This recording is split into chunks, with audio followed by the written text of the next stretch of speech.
اعلیٰ حضرت جناب رئیس امروی صاحب، محترم استاد جناب علامہ نصیر الدین نصیر حمزائی صاحب، خانہ حکمت کے صدر جناب فتح علی عزیز صاحب، خانہ ادارہ عارف کے صدر جناب محمد عبدالعزیز، دیگر عملداران، بھائیوں اور بہنوں، السلام علیکم۔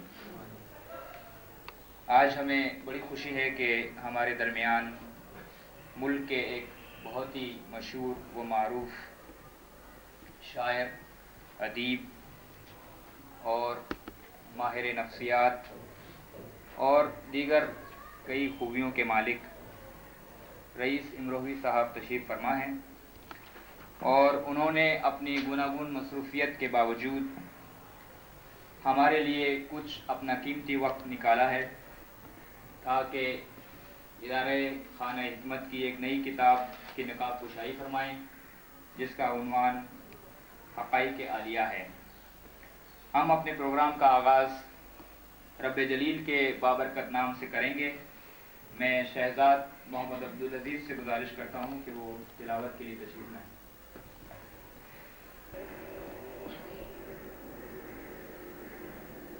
اعوذ باللہ من الشیطان الرجیم، بسم اللہ الرحمن الرحیم،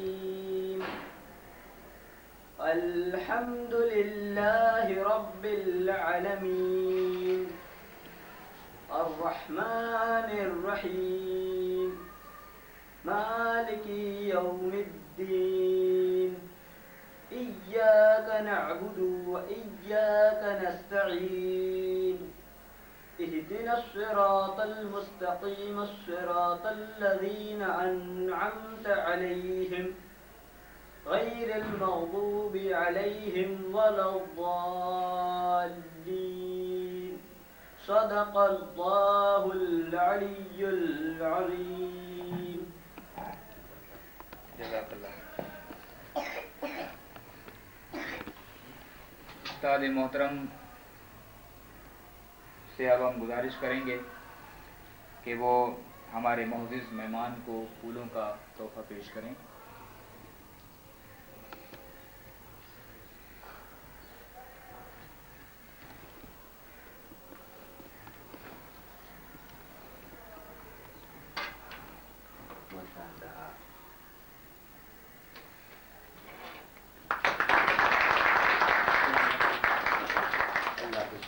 یہ پھول بھی خوش قسمت ہیں کہ آپ کے گلے کی زینت بن رہے ہیں۔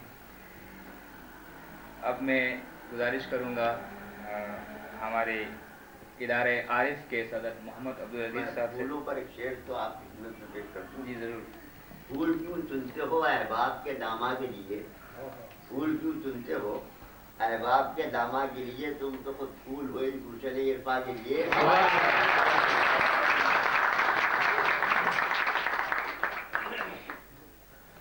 پھول کیوں چنتے ہو احباب کے داماد کے لیے، احباب کے داماد کے لیے، تم تو خود پھول ہو اس گلشن ایما کے لیے۔ پیش کیے جا رہے ہیں تو پھر پھول کو پھول پیش کرنا جو ہے وہ بھی ایک اچھی علامت ہے۔ میں صدر صاحب سے گزارش کروں گا کہ علامہ صاحب کو پھولوں کا ہار پیش کریں۔ پھول کو پھول کے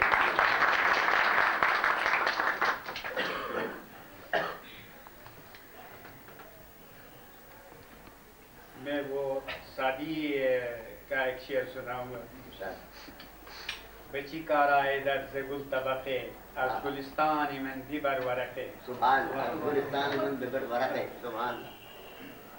گل ہمیں 5 روز و 6 باشه، این گلستان ہمیشہ خوش راش باشه۔ یعنی پھول تو چند روز رہیں گے لیکن گلستان جو ہے وہ ہمیشہ قائم و دائم اور سرسبز و آداب رہے گا۔ علم کی طرف اشارہ ہے۔ استاد محترم اور ہمارے معزز مہمان رئیس امروی صاحب کی دوستی پر ہمیں بڑا فخر ہے۔ آپ ہر دو شخصیات ہمارے ملک کی علمی اور ادبی شخصیات ہیں۔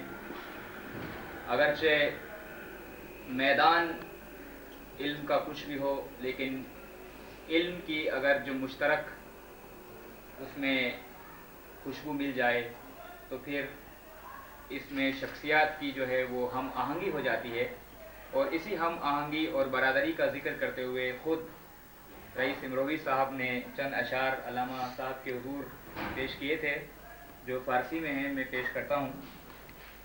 اے جناب نصیر ہنزائی، در دو عالم برادر مائی، بر دل تو نزول صد الہام، توئی در دہر قاطع اوہام، حجت حق برائے اہل نظر، اے کہ تو تاجدار علم و ہنر، جامع فقر برتنت نازاں، دل تو مایہ دار صد عرفان۔ ہمارے معزز مہمان سے گزارش کریں گے کہ حقائق عالیہ کے نام سے جو کتاب ابھی لکھی گئی ہے، لندن کے حالیہ دورے کے دوران جو 1986 میں ہوا تھا، اور اس دورے کے دوران یہ ایک عالیشان کتاب لکھی گئی ہے، جہاں پر دوست و احباب جمع ہو کر یاد خدا میں مصروف ہو کر اور گرہ اوزاری کے سمندر میں غوطہ-زن ہو کر انہوں نے تائیدات خداوندی کے طفیل سے یہ کتاب لکھی ہے، جو حقائق عالیہ کے نام سے بہت ہی عمدہ اور اعلیٰ حقائق پر مبنی ہے۔ انشاءاللہ اس سے اہل دانش جو ہیں وہ بہت ہی فیض حاصل کریں گے۔ ہم گزارش کریں گے ہمارے معزز مہمان سے کہ اس کتاب کی نقاب کشائی کریں۔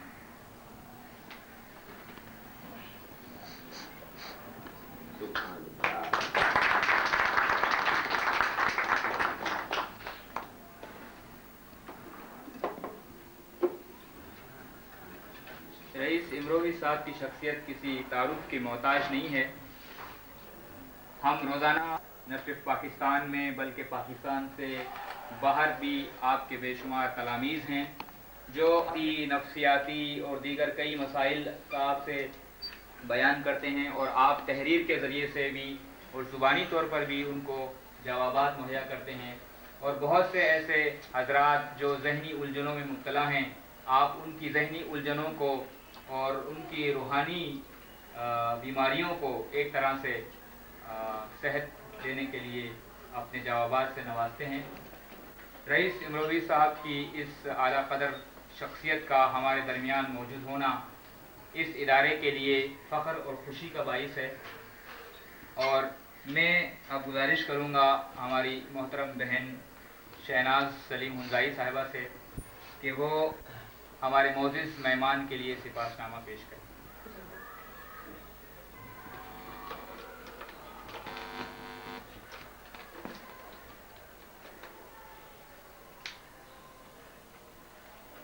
سپاس نامہ بحضور محترم اور قابل قدر رئیس امروی صاحب، پاکستان کی مشہور و معروف مایہ ناز علم روز شخصیت جناب رئیس امروی کی ہمارے درمیان موجودگی ہمارے لیے آج باعث صد افتخار ہے۔ موصوف روح و روحانیت، نفسیات اور مابعد نفسیات کے فلسفے کے ماہر، اعلیٰ درجے کے ادیب و شاعر ہونے کے ساتھ ساتھ رئیس اکیڈمی کے سرپرست بھی ہیں۔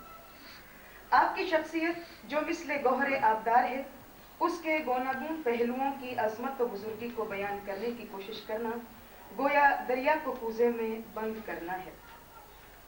اگر اس مقصد کے لیے قلم کاغذ پر کچھ سیاہی بکھیر بھی رہا ہے تو الفاظ قید تحریر میں مضطرب ہو کر یہ کہتے ہیں کہ اس عالی مرتبت انسان کی ہمگیر شخصیت کا احاطہ ہم سے نہیں ہو پائے گا۔ تاہم یہ مختصر سپاس نامہ پیش خدمت ہے، گر قبول افتد زہ عز و شرف۔ ایک ادیب کی حیثیت سے محترم رئیس صاحب نے روحانی تجربات، نفسیات اور دیگر کئی موضوعات کو انتہائی ٹھوس اور جامع انداز میں سپرد قلم کیا ہے، جس کو ملک کے تمام اہل ذوق انتہائی شوق سے پڑھتے ہیں۔ ایک شاعر کی حیثیت سے آپ نے ہر چند کے کئی اصناف سخن میں طبع آزمائی کی ہے، مگر جو شہرت آپ کے قطعات کو حاصل ہو گئی ہے، اس نے آپ کی شاعری کو ہمیشہ ہمیشہ کے لیے زندہ جاوید کر دیا ہے۔ یہ قطعات جو آپ گزشتہ 40-50 سالوں سے مسلسل لکھ رہے ہیں، روزمرہ کے مسائل، اسلام کے نام پر استحصال طبقاتی تفریق، ملکی اور غیر ملکی واقعات، سائنس کی نئی دریافتوں کے بارے میں اظہار خیال وغیرہ کے موضوعات پر مبنی ہیں۔ یہ موضوعات اتنے ظریف پیرائے میں بیان ہوتے ہیں کہ پیغام بھی پہنچ جاتا ہے اور پیغام کے اختتام پر قاری زیر لب مسکرا بھی دیتا ہے اور بے اختیار شاعر کی برجستگی بیان پر داد و تحسین کی صدا بلند کرتا ہے۔ مثال کے طور پر ملاحظہ ہو، جب کراچی کے پانی کے بڑے ٹینکوں سے مردہ جانور برآمد ہوا تو ملال اور تعصب سے احتجاج کرنے کے ساتھ ساتھ آپ کی رگے ظرافت پھڑکی تو یوں گویا ہوئے، زہر قاتل ہے حیات جاودانی تو نہیں، غسل میت ہے شراب زندگانی تو نہیں، قطرہ قطرہ کر کے جس کو پی رہے ہیں تشنکام، مردہ حیوانوں کی یخنی ہے یہ پانی تو نہیں۔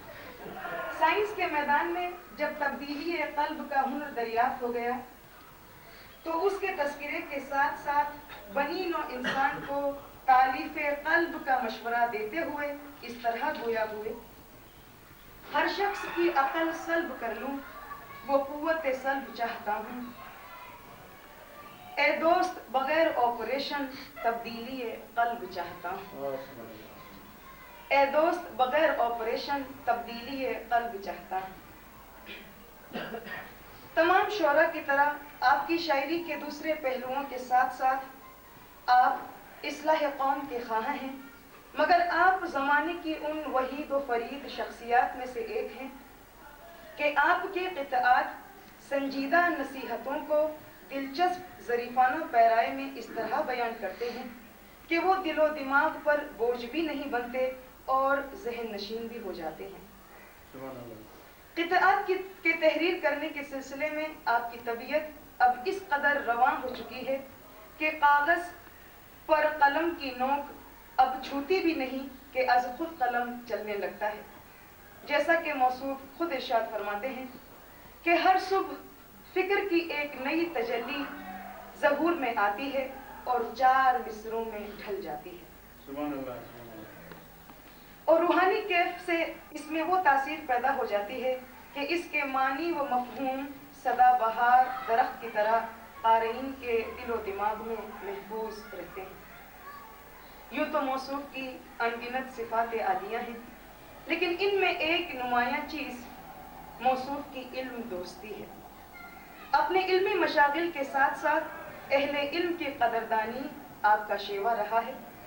ادارہ خانہ حکمت اور ادارہ عارف کے سرپرست جناب علامہ نصیر ہنزائی کی کتب پر تعارفی مقالے کراچی کے مشہور روزنامہ جنگ میں شائع کرنا اور دوسرے اہل علم کی کتب سے عوام کو روشناس کرانا اسی علم دوستی کا بیان ثبوت ہے۔ آپ کے قطعات کے مجموعے، روحانیت اور نفسیات کے موضوعات پر مختلف کتابیں آنے والی نسلوں کے لیے مشعل راہ رہیں گی۔ وہ اپنے قول و فعل میں آپ کی تعلیمات کو اپنائیں گے۔ اسی طرح سے خانہ حکمت اور ادارہ عارف کے لیے آپ کی قدردانی اور وابستگی یہاں کے شاگردوں کے دلوں کو بھی گرماتی رہے گی، اور اس طرح پورے ملک میں سینہ بسینہ یہ علم کا خزانہ منتقل ہوتا چلا جائے گا اور آپ تحریر، قول اور فعل میں تا قیامت زندہ رہیں گے۔ چمن میں رہ کر گلے یادگار پیدا کر، خزاں نہ آئے جس پر وہ بہار پیدا کر۔ خدا بندہ آپ کو اس قلمی جہاد میں منزل بمنزل قدم بقدم سرخ روی و کامیابی عطا کرے، آمین۔ من جانب ادارہ خانہ حکمت اور ادارہ عارف۔ جزاک اللہ، جزاک اللہ۔ یہ آپ کا کون سے نمبر ہے؟ 99 بعد یہ سفر نمبر کتنی اب تک یہ کچھ باقاعدہ نمبر ہی نہیں ہو سکتی، پور کتاب اب بتا دیں تخمیناً کچھ کہا جا سکتا ہے، لیکن تخمیناً وہ فہرست ہے، آپ کو ایک فہرست دے دیں گے جس میں مجھے تو کل ہی لکھنا ہے نا، ہاں وہ جو رومن میں ہے نا وہ ان کو دے دیں گے۔ اور کن کن پہلوؤں پر لکھا جا رہا ہے؟ ایک آپ کی حیثیت شاعر کی، اور 3 زبانوں کے شاعر ہیں، اردو کے فارسی، پھر ایک نئی زبان کے آپ صاحبہ نے پیش کیا۔ اس کتاب کے بارے میں یہ عرض کرتا چلوں کہ یہ کتاب جو ہے وہ سال 1986 کے استاد محترم کے دورہ لندن کے دوران لکھی گئی، جس میں آپ نے تقریباً 1 مہینے تک وہاں کے عزیزان کے ساتھ، وہاں کے تلامیذ کے ساتھ مل کر خدا کے حضور میں اشک فشانی کرتے ہوئے اور عجز و نیازی کے ساتھ تائیدات خداوندی کو قبولتے ہوئے اس کتاب کو تحریر فرمایا۔ اور آپ خود اس کتاب کے پیش لفظ میں یہ فرماتے ہیں کہ خداوند تعالیٰ کی لاتعداد اور انگنت مہربانیوں اور نوازشات میں سے ایک نوازش اس کتاب کی صورت میں ہوئی، اور ہر بار جب آپ لندن کے دورے پر تشریف لے جاتے ہیں تو وہاں کے شاگردوں کے ساتھ مل کر اعتکاف کی صورت میں محفلیں منعقد کرتے ہیں اور ذکر و بندگی کے ساتھ ساتھ علمی کام بھی جاری رکھتے ہیں، اور اسی ذکر و بندگی اور عجز و نیازی کے ساتھ یہ اعتکاف جو 1986 میں آپ نے اپنے شاگردوں کے ساتھ اعتکاف کی طرح کا ایک سما وہاں پیدا کیا، اس کے نتیجے میں یہ حقائق عالیہ کے نام سے ایک عمدہ کتاب مقالات کی صورت میں تحریر ہوئی، اور اس کا انگریزی ترجمہ بھی ہو چکا ہے، جو ہمارے بہت ہی محترم اسکالر ڈاکٹر جناب فقیر محمد حمزائی صاحب نے کیا ہے، اور انہوں نے اس کے علاوہ بھی کئی اور کتابوں کا انگریزی میں ترجمہ کیا ہے۔ علامہ صاحب کی شخصیت جو ہے وہ نہ صرف ایک شاعر کی حیثیت سے، نہ صرف ایک ادیب کی حیثیت سے، نہ صرف ایک نثر نگار کی حیثیت سے، بلکہ ایک بہت بڑے عالم کی حیثیت سے ہمارے سامنے ہے، اور آپ اسلامی علوم پر جس دقت نظری کے ساتھ اور جس فکر کی عمق کے ساتھ تحریر فرماتے ہیں وہ بہت ہی کم لوگوں کے حصے میں آتا ہے۔ آپ کی تحریر کی روانی، زبان کی سادگی، الفاظ کی عمدہ ترکیب اور ان کا بہترین انتخاب، اور ان کے استعمال میں جدت و ندرت، تشبیہات و استعارات کا نادر استعمال، محاورات کی بندش، خیالات کی نیرنگی، نظریات و افکار کی رفعت اور جدیدیت، مناظر قدرت کی لاجواب عکاسی اور ان مناظر کی زبان حال کی لاسانی ترجمانی، اور مشاہدہ روحانیت سے ان کا حسین امتزاج، یہ ایسی اعلیٰ خوبیاں ہیں کہ جن کی بدولت آپ کا شمار دور حاضر کے صف اول کے نثر نگاروں میں ہوتا ہے، بلکہ بہت سی خوبیاں آپ کو سب سے منفرد و ممتاز بھی کر دیتی ہیں۔ آپ کے مقالوں اور کتابوں کا ایک بار مطالعہ شروع کرنے کے بعد انہیں پورا ختم کیے بغیر ہاتھ سے چھوڑنے کو جی نہیں چاہتا اور بار بار پڑھنے کو دل کرتا ہے۔ آپ کی تحریریں بڑی منطقی اور جوابات بڑے مدلل و مؤثر ہوا کرتے ہیں، اور ان میں ربط و تسلسل پایا جاتا ہے۔ سوال کا ہر پہلو سے جواب دیتے ہیں اور کوئی چیز بھی تشنہ تکمیل نہیں رہ جاتی، بلکہ اس ایک جواب میں غور و فکر کرنے والوں کے لیے کئی جوابات موجود ہوتے ہیں۔ آپ فلسفہ دین کے دقیق سے دقیق اور مشکل سے مشکل تر معاملات و مسائل اور اصطلاحات کو عام فہم اور سلیس زبان میں سمجھانے کے لیے طرح کی مثالیں پیش کرتے ہیں تاکہ مطلب بآسانی ذہن نشین ہو جائے، جس کی ایک اعلیٰ مثال آپ کے خطبات سے ملتی ہے۔ علامہ صاحب نے جن موضوعات پر قلم اٹھایا ہے ان میں علم توحید، نبوت، خلافت، قیامت، روح و روحانیت، قرآن، جسم لطیف، سائنس اور مذہب، عالم ذر، عالم امر، ابداع، انبعاث، مبدی، مبدع، ازل و ابد، عالم خیال، عالم خواب، مبدأ و معاد، علم تعویل وغیرہ شامل ہیں۔ آپ نے ان مضامین پر 100 سے زائد کتب تحریر فرمائی ہیں، جن میں سے اکثر مطبوعہ ہیں اور بعض کا کئی دیگر زبانوں میں ترجمہ بھی ہو چکا ہے۔ انہی کتابوں میں سے ایک کتاب حقائق عالیہ کے نام سے اب چھپ کر ہمارے سامنے آئی، جس کی نقاب کشائی ہمارے معزز مہمان نے ہمارے سامنے فرمائی۔ ہم ہمارے معزز مہمان سے گزارش کریں گے کہ وہ مجموعی طور پر اپنے تاثر کا اظہار کریں، اور اب علامہ صاحب اور ان کی کتابوں کے بارے میں یا مجموعی طور پر جو کچھ فرمانا چاہیں خطاب فرمائیں۔ خواتین و حضرات، مجھے اس مطالعے باطن یا مطالعے روحانیات کا دور اپنے والد مرحوم علامہ کبیر احمد ایلیا سے حاصل ہوا، یہ دور وراثت میں مجھے ملا۔ ہم دہلی کے جس نواح کے علاقے میں رہتے تھے اس کے بہت قریب ہمالیہ پہاڑ، اور وہاں پر بڑے بڑے یوگی اور سادھو اور سنت، تو وہ ہمالیہ پہاڑوں کو جو جاتے تھے تو ہمارے گھر ہمارا قریب خانہ جو تھا، ہمارے والد صاحب ان کو وہاں پر ٹھہرا کرتے تھے اور ان کے لیے چنے یا حلوہ یا اس طرح کی چیزیں وہ ہمارا بھی کھاتے تھے، ان کے ذوق کی چیزیں پکاتے تھے، ان سے روکتے تھے۔ بہت آج سے 65 سال قبل ان یوگیوں سے کہ جو ہفتے دم کی مشقیں کرتے تھے، میڈیٹیشن کرتے تھے، بڑے کمالات دکھاتے تھے واقعی، تو میں یہ سوچا کرتا تھا یہ تو ہندو ہیں، ان میں کہاں سے روحانیت آئی؟ روحانیت تو مسلمانوں یا شیعوں میں ہونی چاہیے گویا اپنے عقیدے کے مطابق، لیکن میں دیکھا کہ وہ ان کے اندر وہی روحانیت موجود ہے جس کو ہم خیال کرتے ہیں یہ روحانیت۔ لیکن بعد کو مسلسل تجربات سے مجھے یہ اندازہ ہوا کہ یہ انسان کی ذہنی قوت ہے اور نفسی قوت ہے، جسم لطیف، تقدیر قلوب، ہپناٹزم۔ پھر 1885 میں یورپ میں سب سے پہلی society for the psychical research Hindustan میں ہے، جس میں سر غالب اور لاج جیسے سائنسداں بہت سے لوگ۔ میرے خیال میں روحانیت کا مستقل یعنی حقیقی نمونہ خدمت خلق، صفائی باطن، رزق حلال، صدق مقال، عام انسانوں سے بے انتہا محبت اور فرقہ پرستی سے بلند ہو جانا اور خدا پر بھروسہ کرنا، جس کی ایک تصویر میرے ذہن میں جن افراد کی آتی ہے جب بھی اس قسم کے میں روحانیات میں خیال کرتا ہوں، ان میں علامہ نصیر مجاہد ہے۔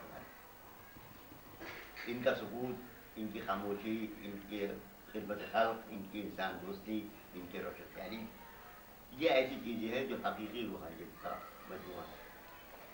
ورنہ یہ کمالات کے آدمی کو ہپنوٹائز کر دیا اور اس کے دل کا حال معلوم کر لیا اور اپنے جسے ESP کہتے ہیں، ایکسٹرا سینسری پرسیپشن، اس سے کام لے لیا، تو یہ تو ہندوؤں میں، عیسائیوں میں، مسیحیوں میں، یہودیوں میں تو کون پائی جاتی ہے؟ بلکہ افریقہ کے جو وچ ڈاکٹر ہیں، افریقی جادوگر، ان کے اندر یہ قوتیں پائی جاتی ہیں۔ تو ٹیلیپیتھی وغیرہ کو میں کوئی اہمیت نہیں دیتا، حالانکہ میرے بہت سے شاگرد مجھ سے اظہار کرتے ہیں کہ آپ ٹیلیپیتھی ہمیں سکھائیے، پر بہت اس کی معمولی مشقیں ہوتی ہیں۔ حقیقت واقعہ یہ ہے کہ ایک انسان کا کمال یہ ہے کہ اس کے اندر انسانیت پیدا ہو جائے، اور ان کے مطالعے کے لیے میں نے علامہ کی کتابوں کا جو اب تک مطالعہ کیا ہے اس میں جس چیز پر زور دیا گیا ہے وہ یہی چیز ہے۔ ذکر الہی بھی اسی وقت اثر انداز ہوتا ہے جب انسان کا دل صاف۔ تو میری کوشش ہے، آج میں دیکھیے پاکستان کی سب سے بڑی بدنصیبی بھی یہ ہے کہ اسلامائزیشن کی تحریک جو یہاں پر شروع کی گئی اس نے فرقہ پرستی کو بڑھا دیا۔ اس قدر فرقہ پرستی کے پاکستان میں آج سے 10 سال پہلے نہیں تھی۔ یہ رہی وہ آپ کو ہاں میں ہاتھ میں لگا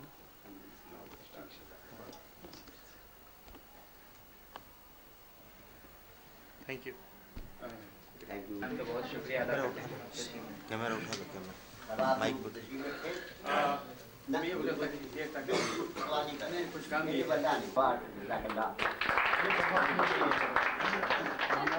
کام میں، اور محمد اور دوسرے سمجھدار بہت سارے ماشاء اللہ۔ اچھا